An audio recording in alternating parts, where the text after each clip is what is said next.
Okay, welcome to the Logan-Hocking School District Safety Forum. But first, if we could take a moment of silence for all the victims of school tragedies.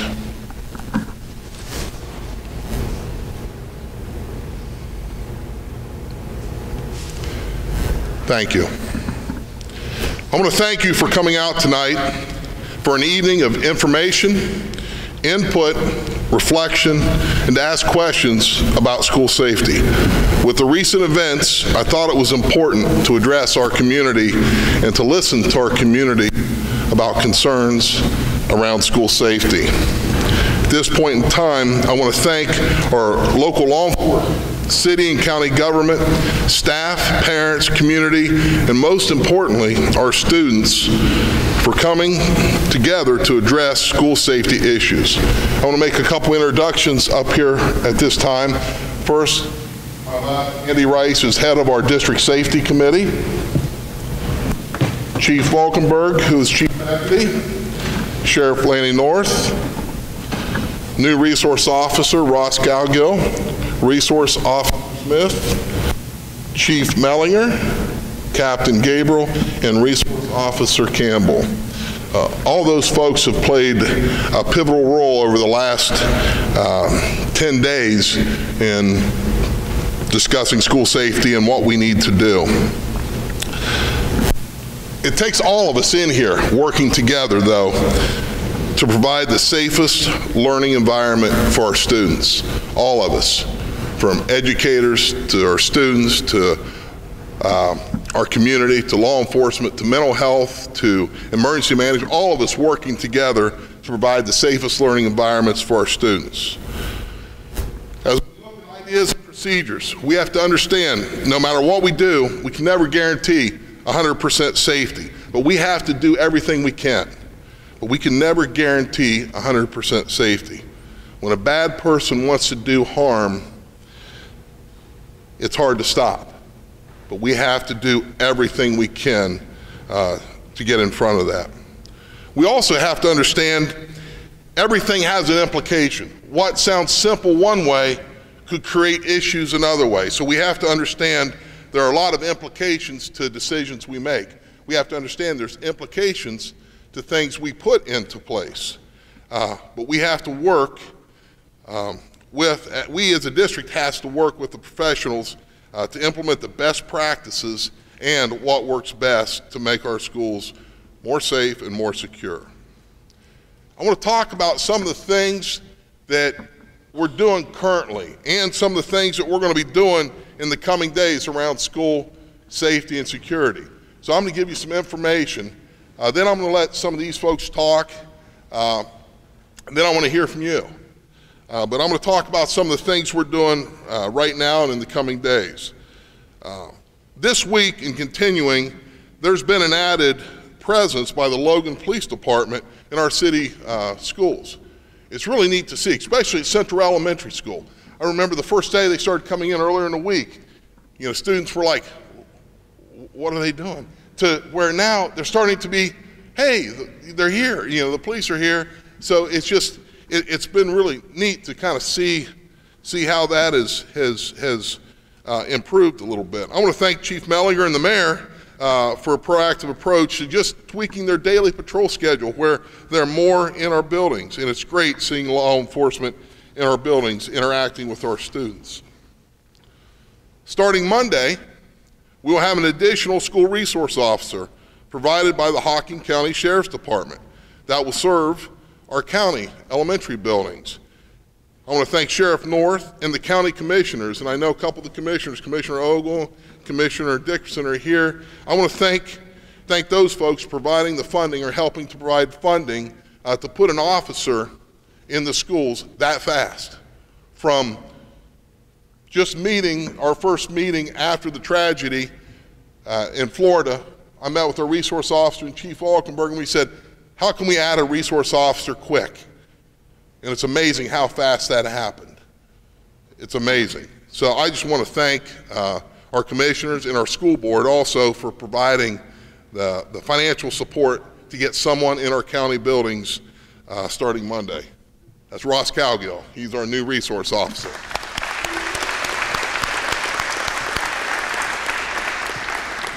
And I'll tell you, the goal is, and I just talked with Sandy, so I don't want to put too many on the spot, is next year, at the start of the school year, we want to have another resource officer on board with us.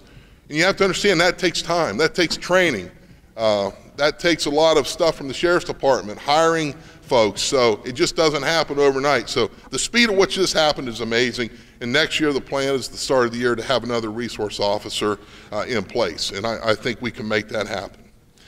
The next thing we'll talk about is entry points, and that's one thing that you'll hear a lot about, entry points. Entry points are where people come into our buildings, where students come into the buildings. We need to make sure all the entry points are secured.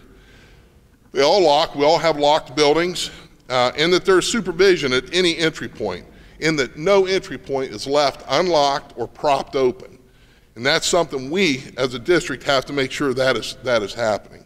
And we'll tell you, if someone's propping a door open, there's going to be serious consequence with that. Whether it's a student propping it open or staff propping it open, there'll be serious consequence with that. So during school day, there's basically, we know those entry points. We have those entry points monitored and secured. You may ask about entry points. Well, how durable or how are those entry points? Well, we have to make sure locks lock. And we have to, even if we have to start retrofitting some things, we have to make sure our doors are secure and the windows, whatever we have to do provides a level. Once again, I can't guarantee it's going to keep someone out, but it's got to provide a level or a barrier to make it difficult for someone to enter our buildings. I know a question will be asked tonight, and that's okay, about should we have metal detectors, okay? And my answer would be, we need to see what are those implications. Are we putting students in more danger because we're creating choke points? Those points where students have to go through those detectors, you create massive amounts of kids, especially when you're talking one way in, one way out during the day. You're creating areas that could be a security issue. But we're not ruling that out. What are those implications? How could those be used? In what fashion could it be used? And that's up with our law enforcement and our safety committee, and how could something like that work? But it's an idea we need to look at with our professionals. We're also adding cameras, additional monitoring with cameras. The more cameras we have, the more we can monitor our campuses. And also, monitoring those campuses, we can link to several different locations. So with our technology director, Josh Strauss over there, we need to figure out how can we link our camera system to different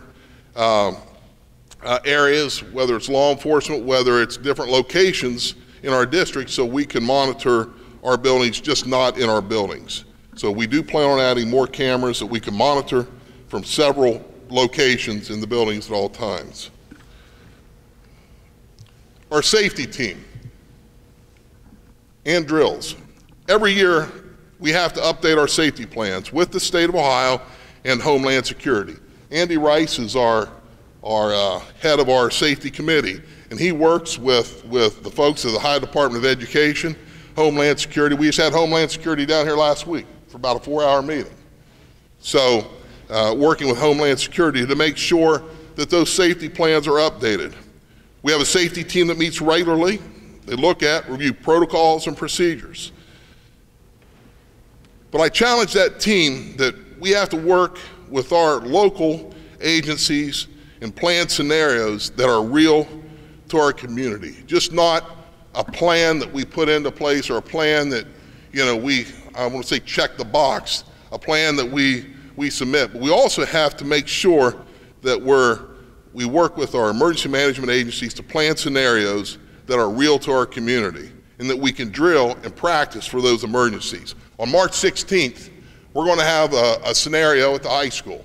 I'm not going to announce what time that is. Only a few people will know what time that is, and it'll be an emergency scenario. Whether it's an active shooter or a hostage situation, we don't know, but there will be a scenario. That will be on March 16th, and we will communicate that with parents so everyone knows it's a drill.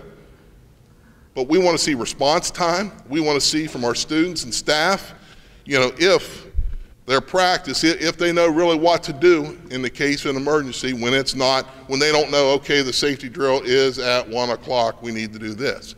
They won't know. So that will be on March 16th, and we'll get a really good look at how that's going to work.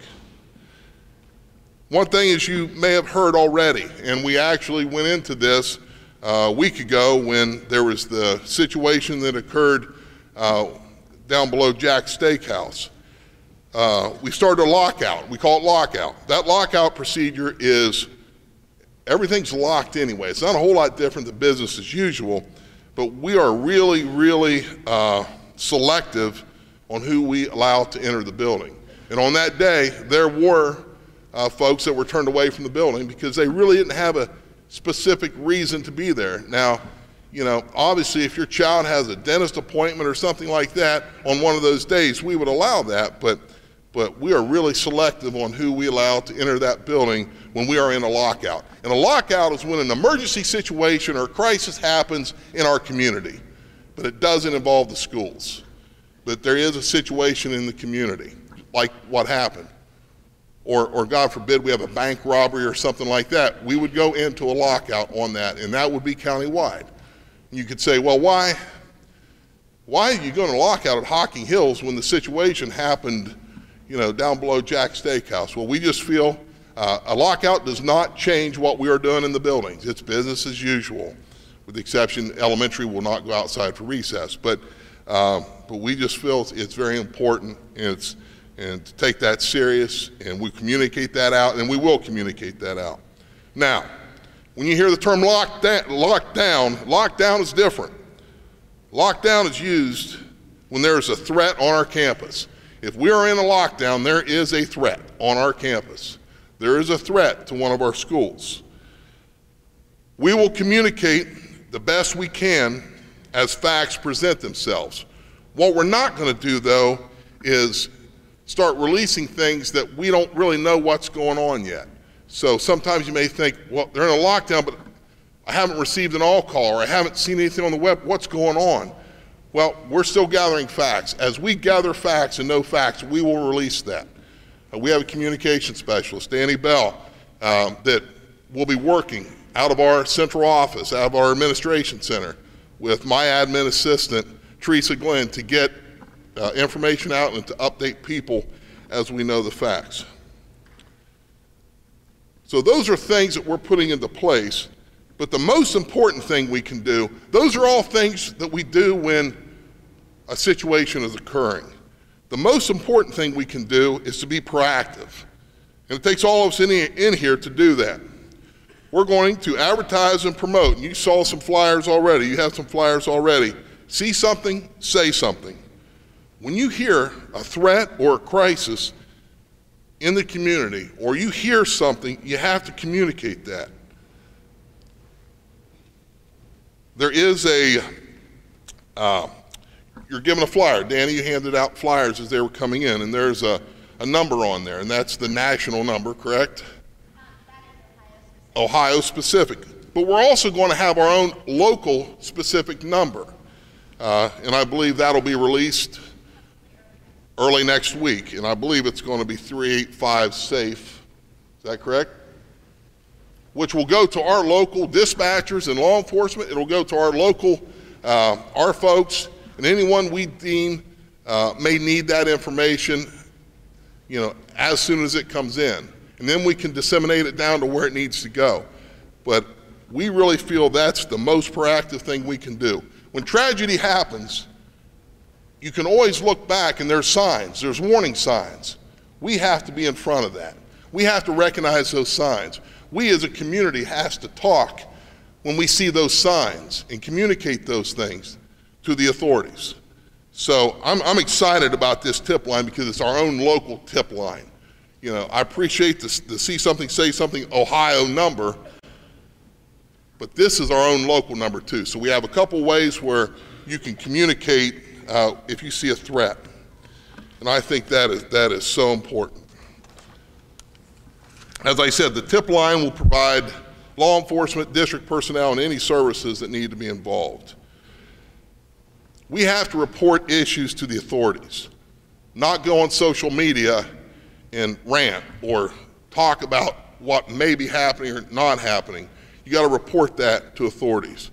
And like I said, in most tragedies, there are warning signs that are prior to the tragedy. We'll also, and I'm going to have Deputy Valkenburg talk about this, we'll be in the process of creating a crisis management team.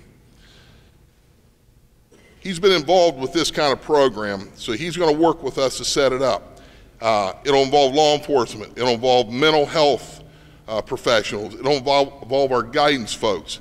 It'll involve our administration or any other agency folks that need to be involved. And lastly, our guidance department, and I met with Meredith here yesterday, we'll be setting up a positive outreach group that students will be involved with to help create a safe and nurturing environment in our schools. Just the fact of our students, and I'm going to say kindness, saying hello to someone that, you know, maybe we don't say hello to sometimes. That could make a difference. So our guidance department's going to be organizing that, and I think that'll be a very positive thing. In closing, the safety of our students is the most daunting charge that we have in education. And as I said, it takes all of us working together for solutions, not blame, to create the safest possible environment. You know, I've been here almost 2 years now. I've been in education 29 years. I've been a superintendent for 14 years. I've never seen in my career over the last 10 days the outpouring of support, offers of help, input. I've never seen such a thing in a community, and that's just a testament to the community that we live in. So once again, I want to thank all of you for that, and a testament that you're here tonight. So it's unbelievable to me. I mean, I kind of get choked up about it when I just think about all the offers of help that I've received in the last 2 weeks have been amazing. It's been amazing how city and county government moved like that to provide safety for our kids. So it's been amazing to me. Thank you for everyone who's expressed concern, offered to help, prayed for, and cared for our kids in our community. Once again, thank you.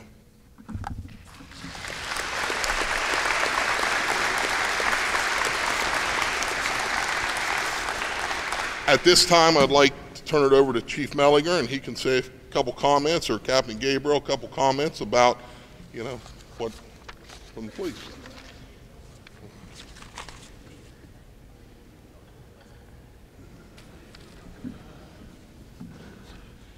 Thanks, Mr. Boehner. I appreciate that. I'm just going to, I'll make this very short and to the point. First thing I want to do, I would also like to thank the Sheriff's Office. How about this one? I don't think I've ever been known for being quiet, so I appreciate that. No, I'll make this very short and to the point. I just want to take a moment to also thank the Sheriff's Office. I believe this past week, while the police department has been making visitations to some of the schools inside the city, the elementary school as an example, I believe the Sheriff's Office has been doing the same thing for the elementary schools in the county as well. So Mr. Boehner didn't mention that earlier, and I just wanted to point that out. So everybody here did, in fact, know that the Sheriff's Office was also participating in that. I would also like to say that even prior to the unfortunate events recently, the school board, Mr. Boehner and his staff have been very diligent in the past about working with local law enforcement, such as the police department and the Sheriff's Office, in promoting student safety and ensuring the safety of your children. This is not only something that came about because of the unfortunate incident, but this is something that's been ongoing now for quite some time. Many of you may not know that we as law enforcement participated in scenarios in the schools several times last year.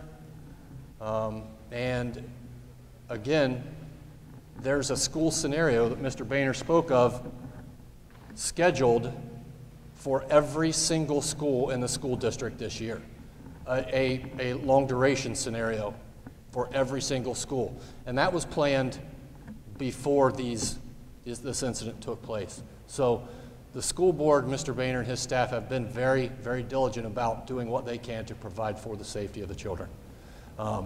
So again, I'd just like to thank Officer Campbell, Officer Smith, and now Deputy Cowgill for stepping up and assuming the roles that they have in the schools and providing the level of security and support that they have for our children, up to this point. So if you would, once again, I'd like to thank those guys for doing an outstanding job.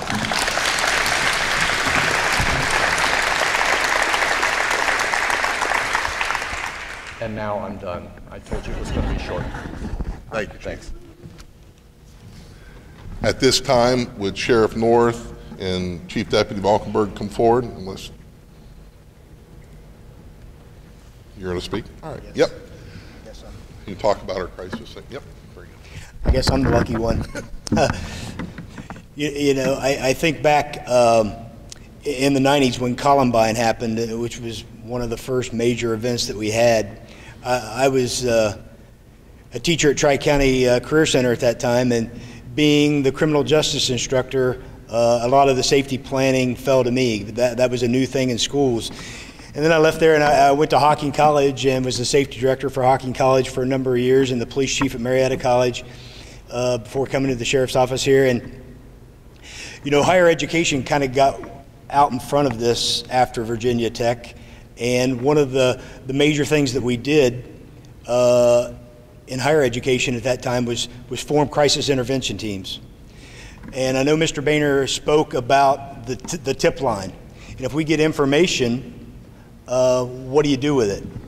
Well, the idea of the crisis intervention team would be to take that and have a specialized team to look at specific criteria, because you get some wild off the cuff tip that doesn't amount to anything. We want to look at things. Is the student had a crisis in their life? Hence, that's why we want the mental health counselors and the guidance counselors and the school involved. We want to get their parents involved. And then we'll look at other criteria. There's about 9 criteria to look at, up to, does the person have the ability to have access to firearms? Have they made a plan? And then we can take all that information and make educated and well thought out steps to hopefully intervene and be preventive rather than reactive to a crisis. The information that the schools and law enforcement and mental health get are only going to be as good as what folks like you will be providing. After Virginia Tech, the president ordered a study of all the school shootings that had happened. And the one thing that came out of that, and I think it's still true today, is as we listen to the news about what happened in Florida, in every incident, people knew things, and they either didn't come forward or it wasn't acted upon. But, in this community, in this school district, we feel that we want to be proactive, and we do want to react to that. So again, that tip line that's coming out Monday is going to be very important, so we as a team can act and take some action and be preventive.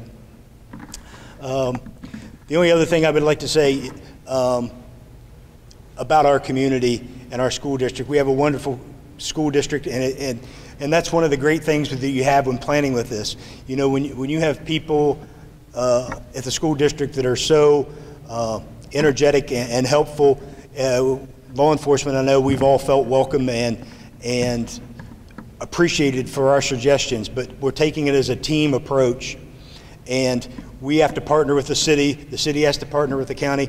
We're not the Columbus metropolitan or Cincinnati area where they have thousands of law enforcement officers on duty every day. When you have a small number, we've got to partner together and come together as one. We train together, and we'll react as one community.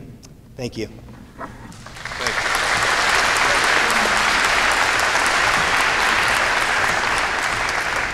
And just an aside, you know, one thing, talking with some of our staff, and once again, just recognizing law enforcement, you know, going out of their way, coming into our buildings. You know, I'm extending an offer anytime an officer wants to come into our buildings and go into our cafeteria and have lunch. Lunch is on us. So once again, the offer stands for any of our law enforcement. So it may be tater tots and chicken nuggets, but you know, that's okay. At this time, I'd like Danny Bell, our communication specialist, to step forward and say a few words about some of the information she handed out tonight. Danny?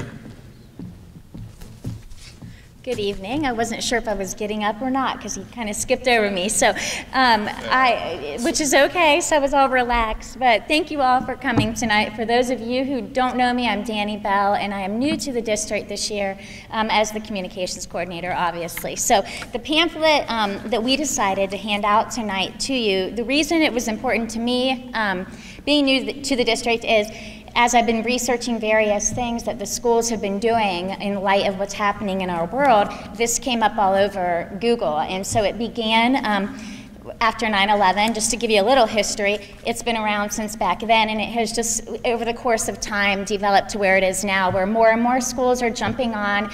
So it's not so much about just suspicious activity in an airport and some of those things back then, as much as it is just being aware of your surroundings. We were laughing today at the board office. Those who have worked with me the last few months, I nearly plow people over. I'm on a mission to the bathroom or a mission to make copies. I have no clue what's happening. You know, this whole campaign and reading about it, I thought, you know, if we all slow down and kind of embrace our environment, there's a lot of things that we're missing in all seriousness. And so it started back then, and the basic idea is just to understand that we all play a role. The whole community plays a role in keeping our schools safe and our community safe. And so what it means for the school is, I'm going to take this from what it's basically an initiative that's aimed at encouraging the students and the staff and all the things that Monty and the team are already kind of working on and have been, to be the eyes and ears for a safer school. A safer school requires the joint effort of all of us to be more observant, be more involved as students, as staff, as citizens in our daily lives. And because of this, it's less likely that some of these incidences will occur. Like one of these, I think the sheriff said, every incident, the studies have proven that people knew things. And so this campaign embraces that as well. The main things I was going to point out to you, Monty did cover, and that was just not to be confused on the tip line on here. This is just one more resource for you. When the local line is available next week that Josh has been working on, that's just another option for those that would call local, and then this is Ohio specific. So while it is a nationwide campaign, your information tonight is specific to Ohio. And I think those were and the other thing, as communications coordinator, becoming a partner with this If You See Something, Say Something campaign, it allows us access to a lot of really valuable resources. So you will see some of our social media, our website, the newsletters. This saying will be appearing. There'll be little video challenges where the students and all of you can kind of put yourself in a situation, and it challenges you to pay attention to the video and see if you are catching on to the things that they quiz you at the end. And kind of really, I took a few of them, and it's very eye-opening. So just some things to come in the future. But again, thank you so much for coming this evening. Oh, goodness. And I think our first example of that, it started on the radio station today, was that correct? Some of our students did just a promo or a commercial around See Something, Say Something. So once again, our kids did that. So once again, it's just all of us working together. We've heard from a lot of us, and you heard information on what we're doing. At this point in time, we want to hear from you. So if you have questions, we would ask you to come down to the microphone so everyone can hear. We would ask you to limit the question to about 3 minutes, and we'll try to respond the best we can. We don't have all the answers, though, and I want to stress that. We don't have all the answers. But I think working together, we can get there. So at this time, we're open to questions.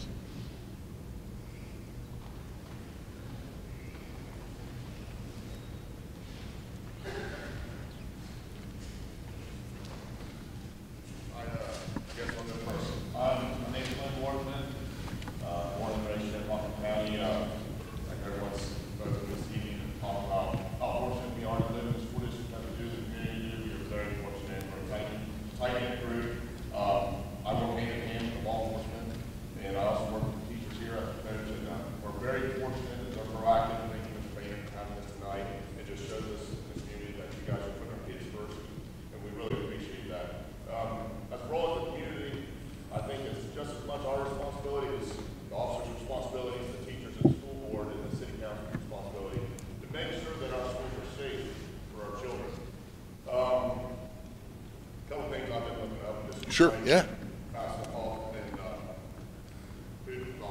Panic alarms on teacher lanyards. I mean, every kid's someone right here is wearing a lanyard around his neck with his ID and buzz indoors.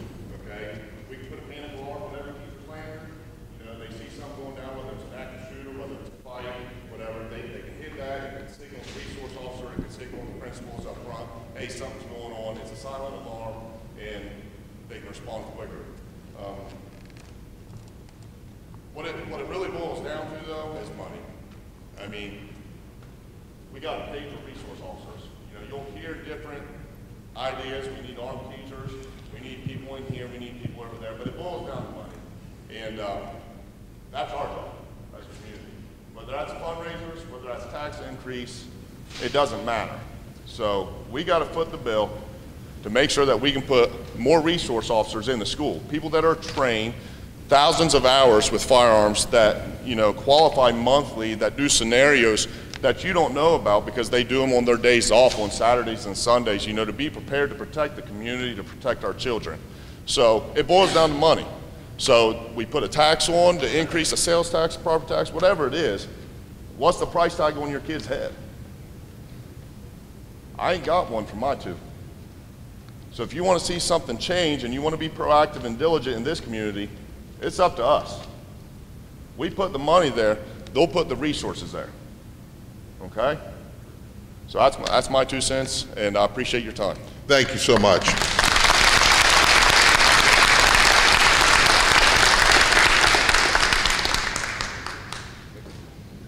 Speaking of money, there's a lot of stuff that Mr. Rainer and I got involved the other day that even our own shop teachers are trying to implement in door stops or different kinds of designs and things that they want to do. That costs money.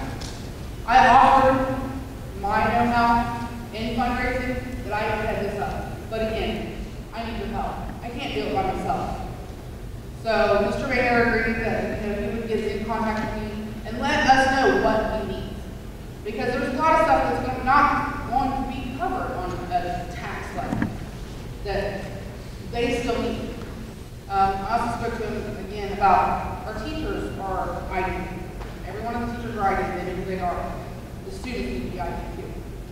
That way when the teachers are walking down the hallway, they can know that kid is belongs here. So, and we spoke about that too. And I'm glad that everybody's got it. Yeah. So, thank you. And student IDs is something that we are seriously going to look at. So, Hi. Hi there. I guess my biggest concern, I have two concerns actually. Sure. Having students both in the middle school and the elementary. And you talk about entry points and things like that, and I think that we have to address that. But I know as a parent, and picking up and dropping off preschoolers, parents are allowed all the way down the hallway, all the way back, you know, and there doesn't seem to be any kind of restriction whatsoever to any of that, other than you sign in the office. Also, before and after care, there's, I mean, you know, the doors are unlocked, they're open. The only reason that my husband had sent me a message about the situation that happened the other day, I said, yeah, I thought something was weird because I couldn't get right into the school to drop my son off, as, you know, and I said, that shouldn't be weird, that should be the way that it is. So I'm wondering if there can't be some kind of system, especially before and after care. Sure, and and preschool drop-off in the morning too. And I know, like at Central, you know, there are some signs up now. I don't know where your child goes. He's at Green, but, Okay, you know. but I know there's been a sign up now. Parents aren't allowed beyond this point. So Right. that's something, that's a great idea. And, you know, sometimes I think we focus a lot on the school day, but we're fortunate. And that's a luxury we have in our community, before care and after care, that we can provide services to our kids. But I think we need to be thinking about some of those same procedures during those times than regular school time, and then also school I agree. times. And I know in my experience, even with just daycare for my kids when they were younger, there was key codes for parents who had kids in before and after care. And those codes were set up for certain times and certain days, and you couldn't use them unless it was in those parameters. So I know that the teachers have those kinds of accesses with those cards. Right. And being that before and after care is funded by the parents, and then also, you know, with A money grant, that they yeah. get, you know, to me that seems like a no-brainer that would be part of, you know, that program as far as allowing parents in and out. Sure. And my second thing is also, I have a child in the middle school, and I had an appointment scheduled with the principal. He's in 5th grade, so the principal's on the 2nd floor. Well, I was, you know, buzzed in, and although I didn't know where I was headed, so I did have a student escort up to the 2nd floor. There was, from what I could tell, there was no checking to see if I had an appointment. There was no correspondence immediately with that person that I was supposed to be meeting with. So even when I left, I was in the building alone to move my, you know, to make my way downstairs. Right. Obviously my intentions were good, but I don't know what other people's intentions might be. So I guess I would be concerned Good with point. having administrators on the 2nd floor and identifying people that are coming in and out, and do they have appointments, and maybe having that person wait while someone comes down to retrieve them or walk them out. Those I are think that's things we just- can put into place. They're relatively easy things to put Right. into place. So, Thanks. thank you.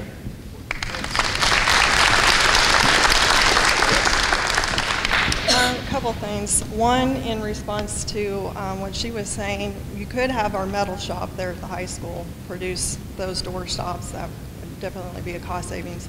But I used to work at the high school, and one of the biggest things that I saw there was the book bags. They carry them with them the whole time they're there.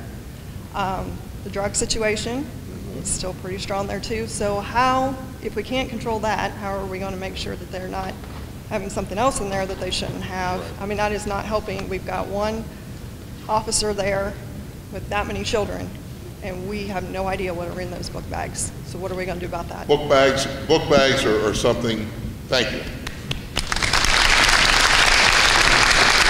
I will address book bags, because I think that's, you know, when I went to school, you went to your locker, you carried your books, those kind of things, but that was in the ancient times too. So, but kids carry book bags.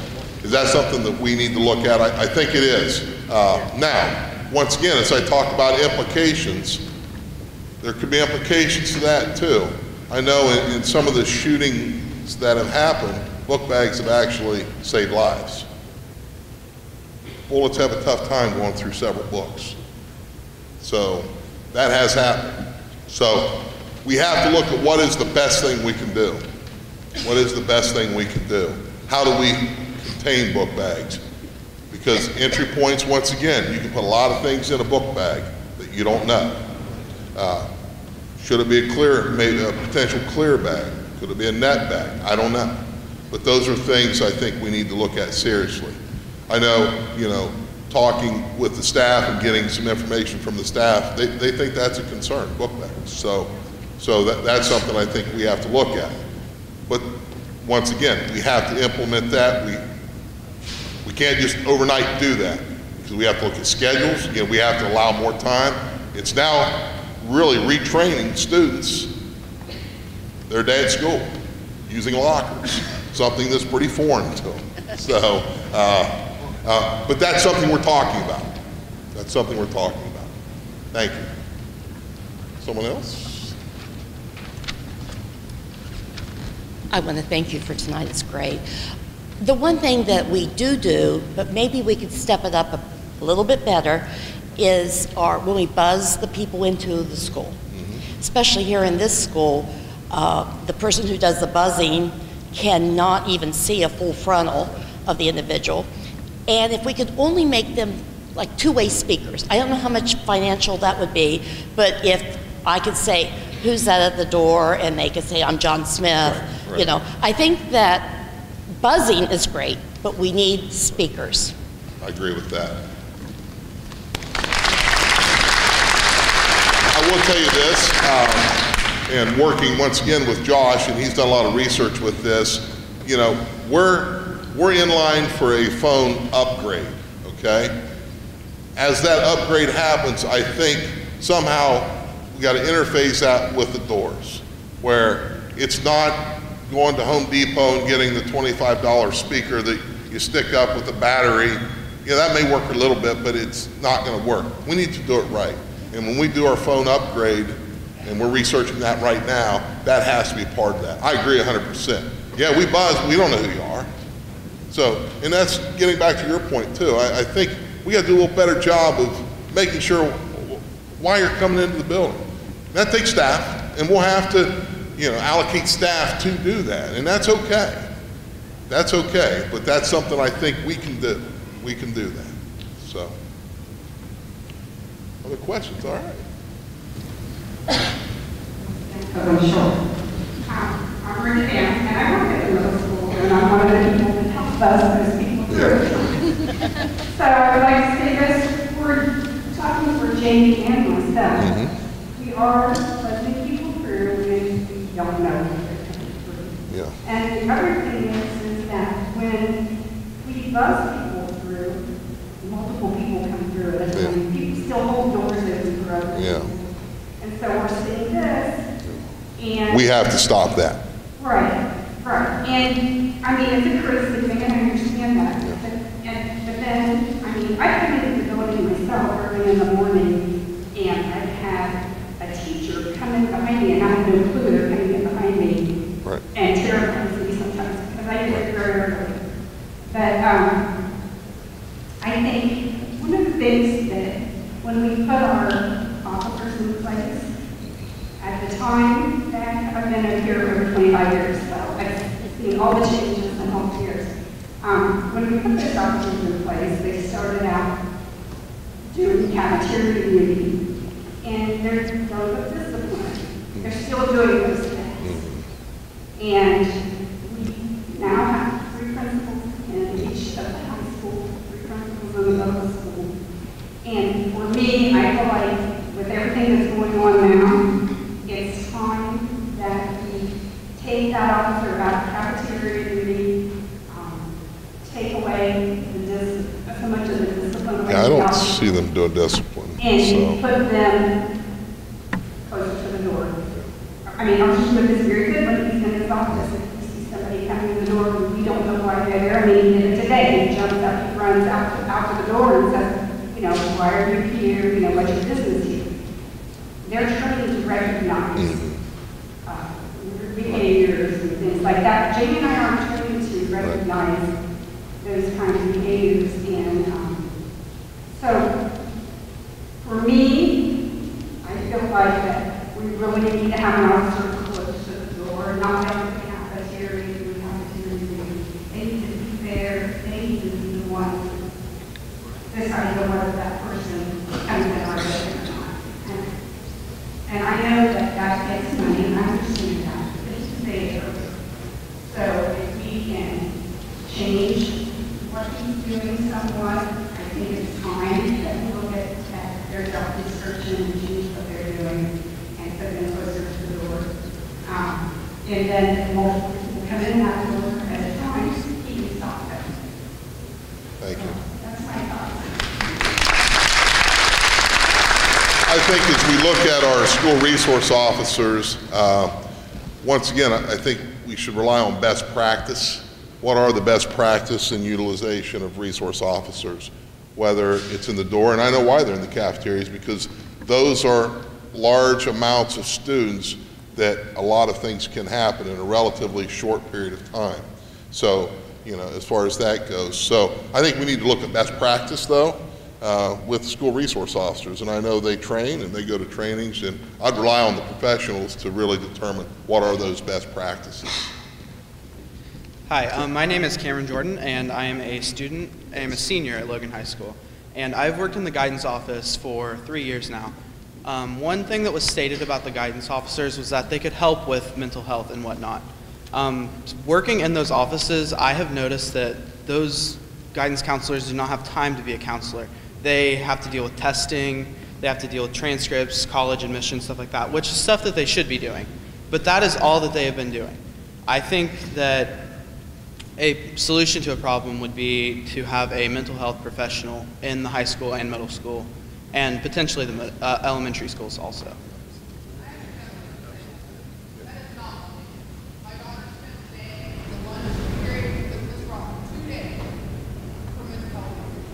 I'm not saying that's all that they do. I'm saying that a large part of their job is to deal with testing. And I feel that that's not something that should be their full focus. We do partner with Hopewell Health, so we do have a mental health specialist in our buildings. So we do partner with them now currently. But a guidance, back to the guidance counselor question, I know this is brought up from our student rep all the time in our board meetings.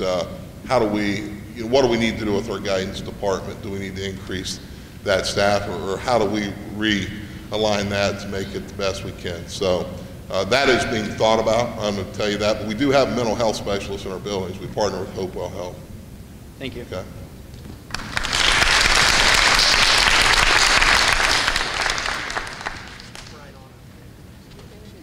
I was in this community for 92, and I was looking around, and last week we had an issue we had with the protocol, 11 o'clock at night.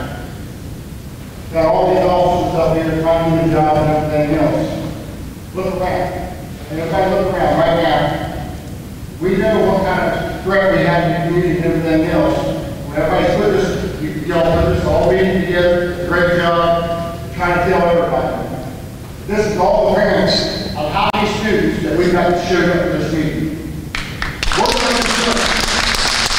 How do you get that's something I'm sitting here looking at this. You got this many parents right now that showed up. Out of how many students do we have that go to all these schools? Right now we have a basketball game going on over at the high school, where there's a bunch of people over the thing. The parking lot's both full. This is what we've got. How do we fix that problem?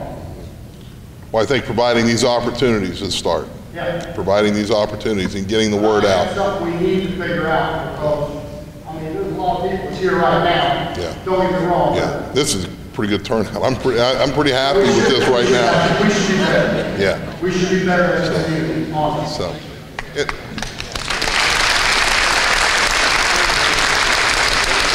But I will say, this is a start. This is the start, folks. Like I said earlier, all the answers aren't going to get answered tonight. Like some of the questions, we don't even know what some of the questions are right now. But this is the start of some dialogue that needs to continue. And that's the other thing about safety in schools and school safety. What typically happens when something bad happens in schools?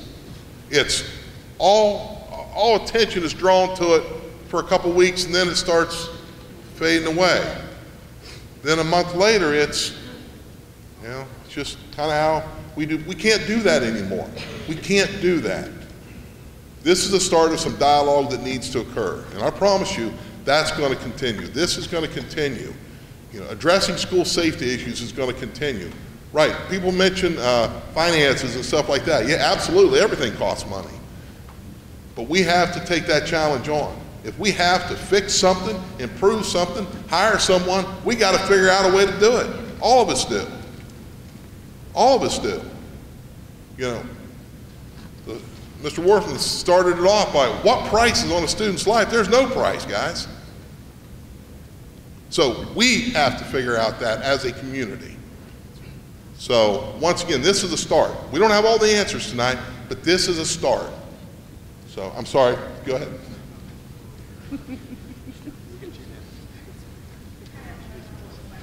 Sure.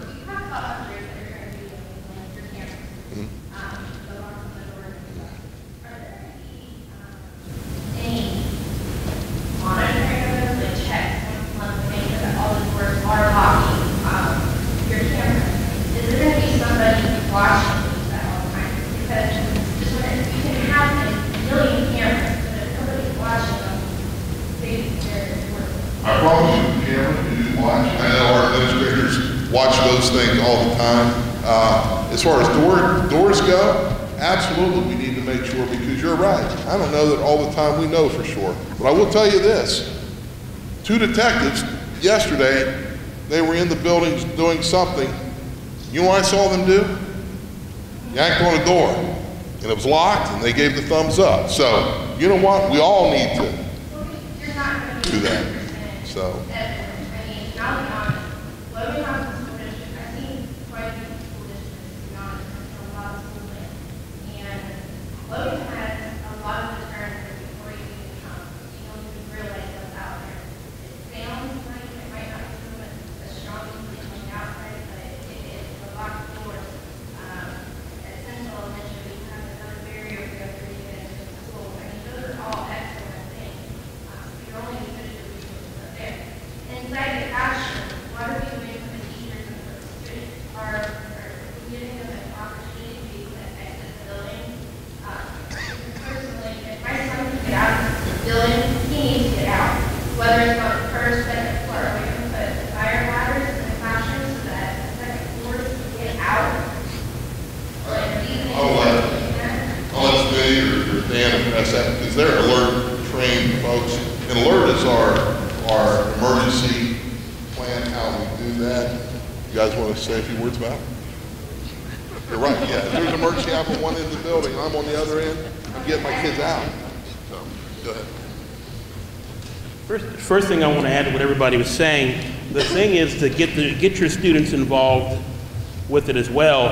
I mean, I hear a lot of times, especially in the school here, they don't want to report because snitches get stitches, okay? But they'll be the first ones to tell me anything else they did or stuff they did at home on the weekend and things like that to sneak out of the house and everything else. But they're afraid to tell me if somebody's talked about wanting to come in and shoot up the school, and I can't understand why. So the important thing is to make sure you get your students involved in being able to talk to myself, Officer Campbell, Deputy Cowgill, okay? I got an open door policy, and I tell a lot of them just because I wear this, you know, I'm a parent too, and my office is pretty relaxed, and they can tell me anything, and my policy is as long as you don't talk about hurting yourself or hurting others, you can say anything else, anything in my office. You're not going to rattle me, because I've heard it all in 20 years in law enforcement. The main thing is we have went from an Alice safe school district to an alert safe school district. And the answer to your question is we haven't changed anything in the school district policy. We've just given students and teachers other options to do so. If their option is to lock that door and barricade the door and shelter in place, okay, we're not going to fault you for that. If your option is to, you know, get out of the building, by all means get out of the building. So they are given those options, and at the elementary level, we rely on the teachers to do that and to have the students follow them in the elementary level. Once we start getting to the middle school here and the high school level, we teach some other advanced stuff. And Officer Campbell is more of an alert trainer than I am, so I'll let him answer those questions. I'll let you know on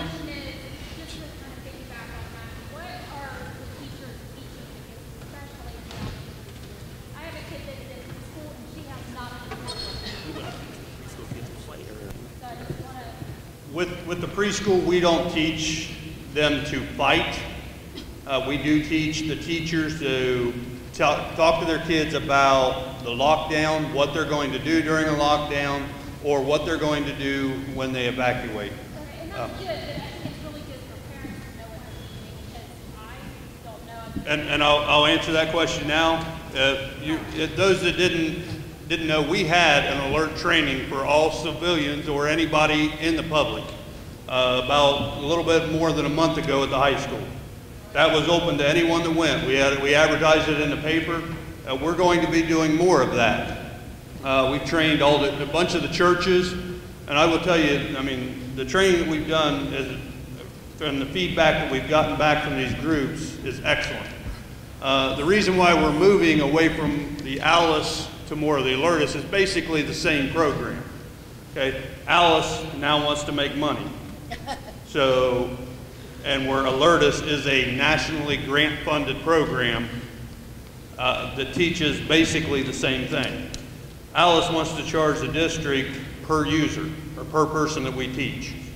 And Alice will only let me run a drill and instead of instructing, like when Smitty and I got our instructor's license. Well, they took that basically instruction away from us, and all we're allowed to do is run drills with people, so we can't instruct. All the instruction has to come through there. With Alertus, I'm allowed to train each individual person.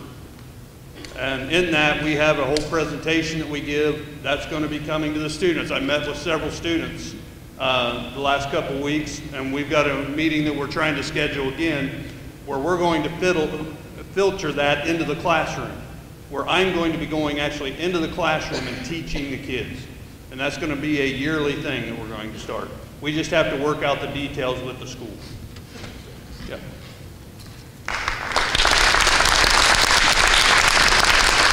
And to finish that out, we need to do a better job of communicating that to our parents, what we're doing. And that's something I see Danny taking copious notes over here.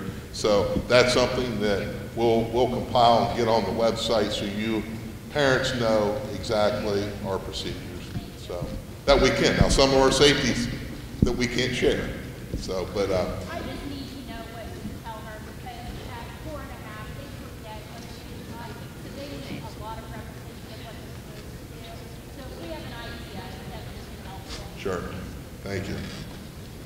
I think another way that we can get the alert training out, because again, we're going to be doing this. We host it at the schools. Not only am I an alert instructor, the Hockin County Sheriff's Office has 2 alert instructors also.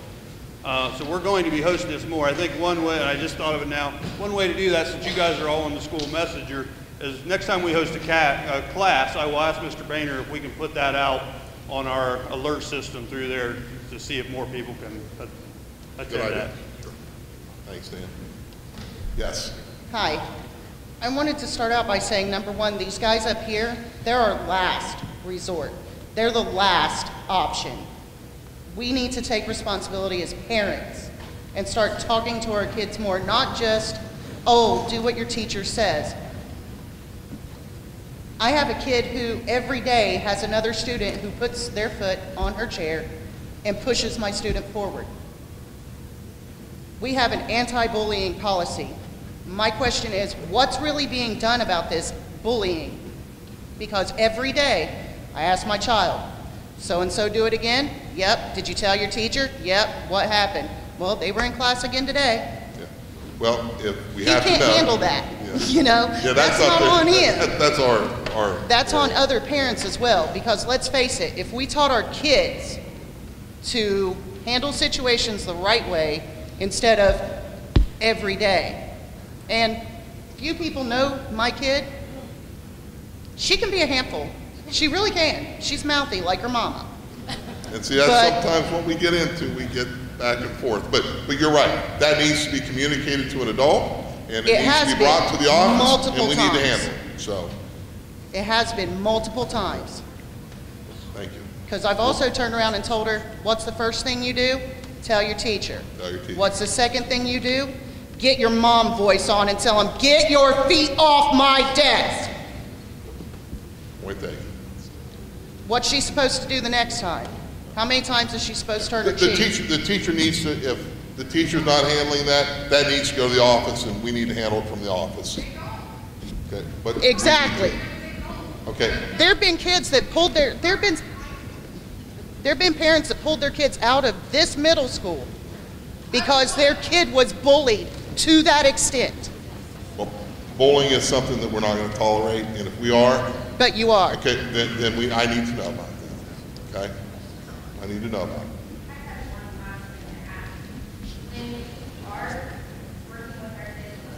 I'll be honest, my son may have a little bit too much problem with stuff like this. A little bit about me. I'm prior military, my husband's prior military, he's trained this stuff, I'll be perfectly honest. But what are we doing for the teachers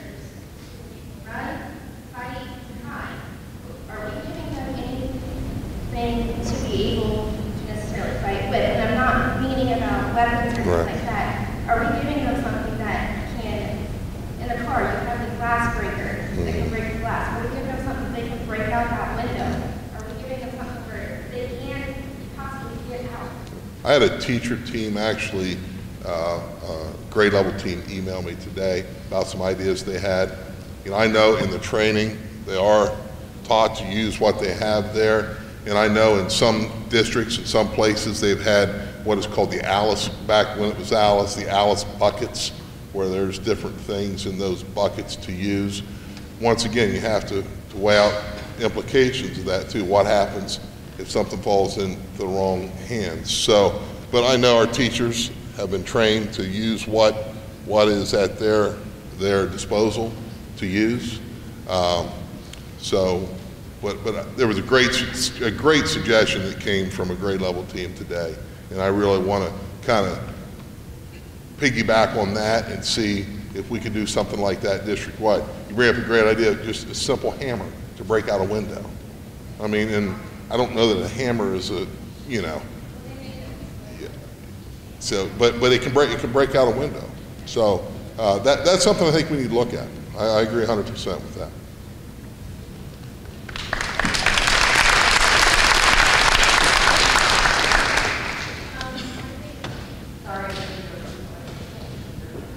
You're all right.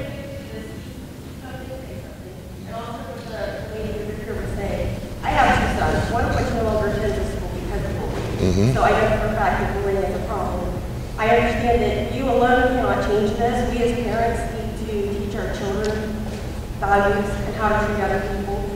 But we also need to look at having an environment where the children feel like if they come to you and they say something, something's going to be done. Sure. My son, like I said, no longer attends the school. I don't think because of that. He did go to the teachers. He did tell the teachers nothing was done. So then he was getting in trouble for fighting because what was he going to do? He had to defend himself. And I got a call from the school saying that my son started the fight. We went like, okay, if my son's being a bully, I want to know. I want to know. I want to see the video. I want to do something about it. Right.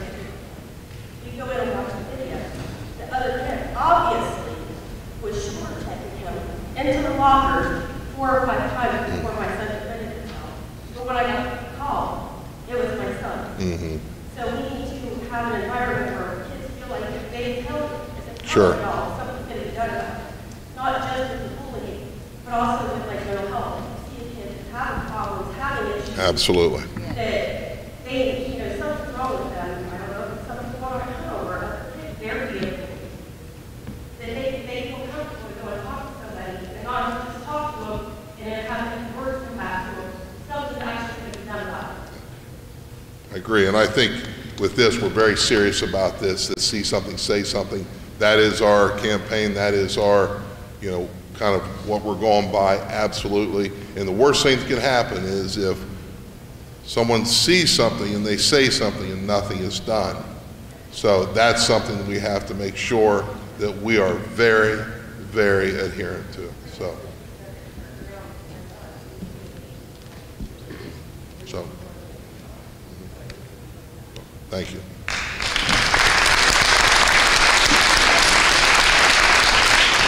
Yes, sir. Good evening. Number one, Officer Campbell, Officer Smith, I think do an outstanding job. I think they deserve a big round of applause personally. You think so too? I know for a fact that they do their job and then some, and that's much appreciated because some of these resource officers, like when I was a kid, went to school, they sat in their cruiser all day. That's all they did. They didn't do nothing.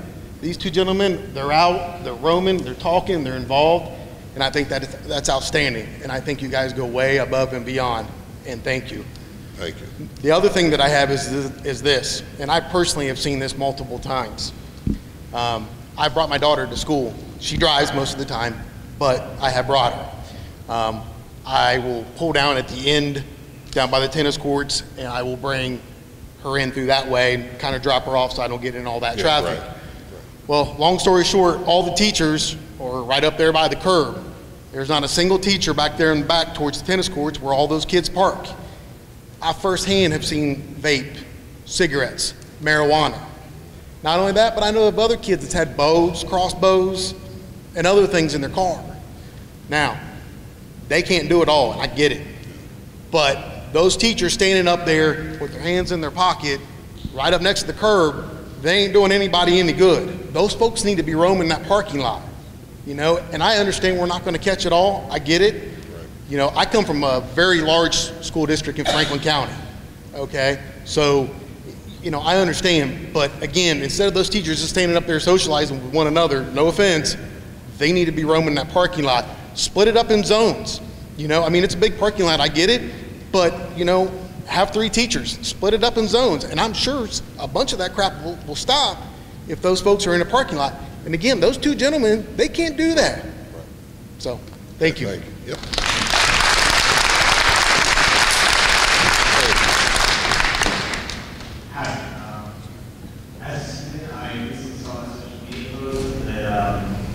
Was that some form of concealed carry offering anybody that works for the district a discount courses for concealed carry? And I guess that just concerned me a little bit. I guess my question would just be, what is the current policy with staffing? We don't do it. We don't do it. No, we don't do it. Now, will I say never, never, never? I can't answer. I can't say that. You never know what comes down the road. You never know. But I'm sorry.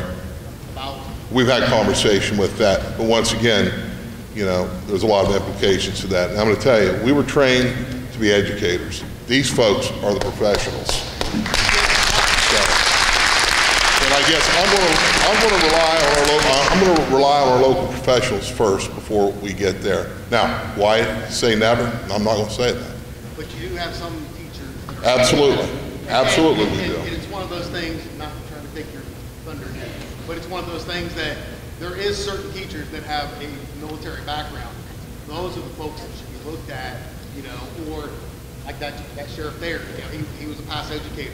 You know, those are the kind of people that should be able to carry a gun within the school. And I understand that. My concern I would have, once again, identifying the right folks, the right training that goes with that, and also what happens when a situation happens. Is that teacher that is carrying, are they going to leave their kids to go after? Better than can't. They got to stay with their kids.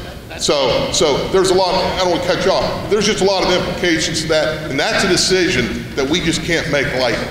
Absolutely. That is the right person, the right training, the right circumstances, you know, and we're just not there yet. Once again, I want to rely on these folks right now. And if these folks tell me, I think the best thing to do is do this, this, and this, I'm going to trust their judgment with that. So,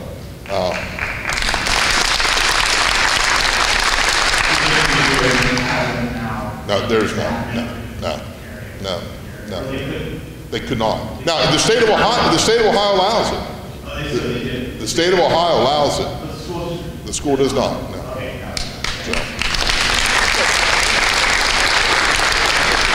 But I'm never going to say never. I'm just not going to, you know, where it goes. But right now, so, yeah.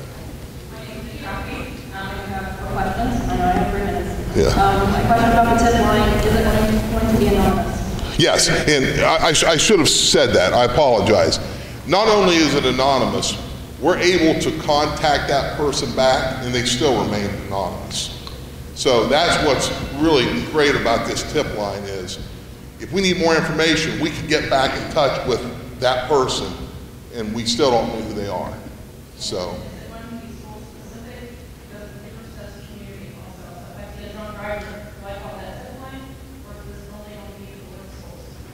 I guess you could call that tip line for anything. How it disseminates out, though, if it's a drunk driver, it probably is going to go to those folks, and yeah, it will be, yes. And then my other question was, hearing about a senior high school, he was not aware that he was in the hospital professional. Is there something that we can do to let these kids know? Hopewell, I mean, Kim, where do they base out of? Where's Hopewell based out of? Just so everybody can hear. We have Melanie Gregory in our building, and if you come into our building, come in through the office, the rotunda where the chieftain head is, she has an office right inside that. She does have a large caseload. That's why when we said we would like more of that, I'm okay with that, because we do have students that struggle, and our guidance counselors are trained as counselors in a school sense. They are not clinicians and cannot, over a long period of time, counsel students by law.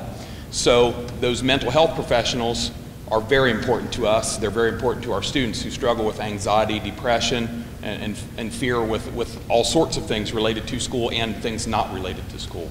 Does the guidance counselor refer to the mental health, or do you think Actually, yes, they do.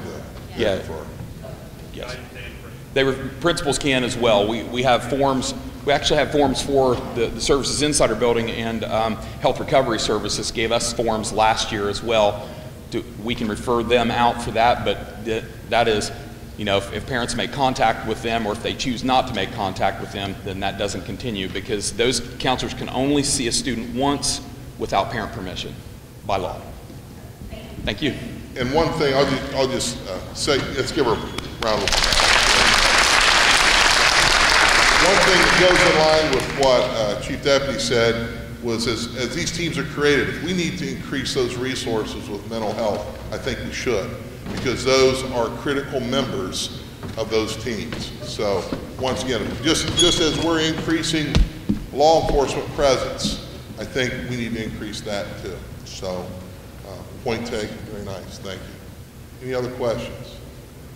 What's the mental health caseload like in schools here? I am a mental health professional in Athens, and I know schools are so overwhelmed. They are. They're very.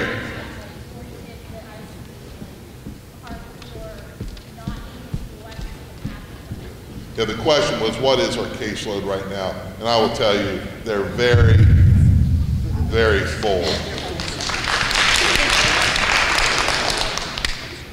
They're very full, yes. Folks, I really appreciate you coming out tonight.